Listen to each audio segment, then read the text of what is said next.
안녕하세요. 영혼의 숙사 바람의 파이터 급슈입니다. 오늘은 달러 약세가 어떤 현상을 일으키게 되는지 이 부분에 대해서 설명을 드리도록 하겠습니다. 올해와 달리 2024년 작년도는 달러가 6.7% 강세를 보였습니다. 이와는 반대로 2025년도에는 달러 약세가 진행 중인데요.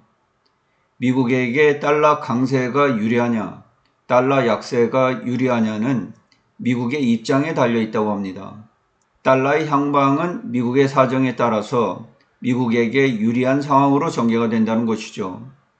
현재 전 세계 글로벌은 미국발 관세 위협에 노출이 되어 있고 미국은 달러 약세를 선호하는 것으로 보입니다. 미국의 달러는 연초 대비 2025년 상반기 10% 정도 하락을 하면서 약세를 지속해서 이어가고 있습니다. 2024년도에는 달러가 6.7% 강세를 보였고 대부분의 통화는 약세를 보였습니다. 이후 트럼프 대통령 2기 집권 이후 달러의 향방이 바뀌기 시작을 했죠. 달러가 약세로 전환될 때 신흥국이 겪을 수 있는 어려움은 여러 가지가 있을 수 있습니다. 신흥국의 통화 가치가 강해지면서 수출품 가격이 오르게 되어 수출 경쟁력이 약화될 수 있습니다. 우리나라와 같이 수출에 의존하는 제조업 국가의 경우 경제에 타격을 입을 수 있습니다. 다른 악재는 원자재와 농산품 등 달러로 결제하는 상품을 수입하는 경우 달러 약세로 인하여 수입 물가가 상승할 수 있어서 수입 물가 상승으로 인한 인플레이션 압박을 받을 수 있습니다. 보통 신흥국들은 달러 부채를 많이 가지고 있는데 달러의 가치가 낮아짐으로써 가치가 떨어져 부채 상환 부담이 줄어들 수 있고요. 기업의 재무 건전성이 개선될 수 있습니다. 달러가 약세로 전환되는 것은 보통 미국 금리가 하락하는 시기와 겹치는 경우가 많다고 해요. 이때 투자자들이 더 높은 수익을 찾아서 신흥국으로 자금을 이동시키기도 하지만 동시에 미국 경제가 불안정하다는 신호로 해석되어서 투자자들이 위험을 회피하고 자본을 신흥국에서 빼는 안전자산 선호 현상이 나타날 수도 있습니다. 이 경우 급격한 자본 유출로 인해서 금융시장이 불안정해질 수 있습니다. 2024년 우리나라의 환율은 불안을 보였고요. 코스피 지수 수익률은 마이너스 9.63%를 기록했습니다. 2023년 말 종가인 2655.28에서 2024년 말 2399.49로 하락하며 마감을 했는데요. 이는 다른 주요국 증시가 상승한 것에 비해 부진한 성적이었다고 평가가 되었습니다. 이를 2025년도로 만회를 했는데 주요한 것은 달러 약세의 진행과 새로운 이재명 정부의 등장과 관련이 있습니다. 물론 코스피 지수의 PBR이 0.9배에 머무르는 등 낮은 밸류에이션도 정상화하는 데 한몫을 했습니다. 2025년 달러의 전반적인 약세에는 글로벌 자본시장이 어떤 훈풍을 불어넣고 있을까요? 코스피만 해도 2025년 연간으로 플러스 30%가 넘는 상승세가 이어지고 있습니다. 달러 약세는 전반적으로 글로벌 증시에 도움이 됩니다. 미국의 다국적 기업의 수출 및 이익도 증가를 하게 되죠. 달러 가치가 하락을 하게 되면 미국의 기업들은 수출 상품의 가격이 상대적으로 저렴해져서 수출 경쟁력이 높아지게 됩니다. 미국의 다국적 기업들은 해외에서 벌어들인 수익을 달러로 환산할 때 금액이 커져서 기업의 실적에 긍정적 역할을 하게 되죠. 미국의 빅테크들은 절반 이상의 매출이 해외에서 발생을 하고 있습니다. 2025년도에 달러 약세 국면은 미국 빅테크들의 실적 개선에는 가장 유리한 해일 수 있습니다. 이미 미국의 빅테크들은 모두 글로벌화 되어 있다고 볼 수 있겠죠. 바로 이러한 독점에 브레이크를 걸면 트럼프 대통령이 자국의 빅테크 기업들에게 과도한 벌금을 매기지 않도록 압박을 해주는 것입니다. 외국인들의 미국 내 투자를 보면 신재생 에너지와 커뮤니케이션 그리고 반도체에 집중이 되어 있습니다. 반대로 달러 가치가 하락을 하게 되면 미국의 해외 투자 수익이 증가를 할 수 있습니다. 미국의 다른 국가들에게 투자를 한 투자자들에게는 달러 약세가 환차익을 추가적으로 제공해 줄 수 있습니다. 원유나 원자재 그리고 금은 달러로 결제를 해야 하기 때문에 달러 가치 하락은 더 적은 비용으로 원유나 원자재를 구매할 수 있게 해주는데 반대로 수요 증가를 일으켜서 가격 상승을 부를 수 있습니다. 현재 세상은 전통적 이론이 잘 맞지를 않습니다. 다양한 변수들이 이전 세상보다는 존재하기 때문인데요. 전통적으로 관세는 수입을 축소시키고 무역수지 개선을 보이게 되죠. 상호관세가 8월 7일 부과가 되었으니까 현상이 나타나기까지는 몇 개월 시간이 소요될 수 있습니다. 미국의 무역적자 흐름을 보면 상호관세 부과에 따른 조기 수입으로 1천억 달러까지 증가를 했다가 최근 750억 달러로 다시 커지고 있거든요. 관세 정책은 자국 통화의 수요를 늘려서 통화 가치를 강하게 만든다는 것이 전통적인 경제학 소리였습니다. 하지만 현재는 미국 달러가 약세를 보이고 있습니다.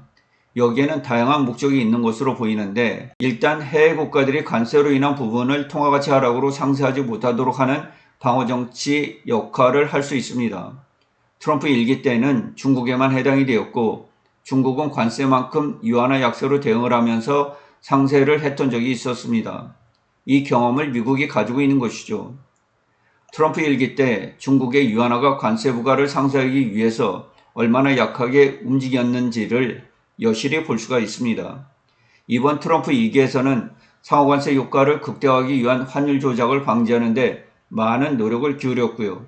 그 결과가 달러 약세라고 보고 있습니다. 다음으로 달러 약세는 미국의 부채를 간접적으로 감소시키는 효과를 가져올 수 있습니다. 인플레이션을 유발해서 가져올 수 있는데요. 달러 가치가 하락을 하게 되면 수입품 가격이 오르게 되어서 인플레이션이 유발이 됩니다. 미국 정부는 37조 달러의 빚을 지고 있고 매년 거의 2조 달러에 달하는 재정적자를 기록하고 있습니다.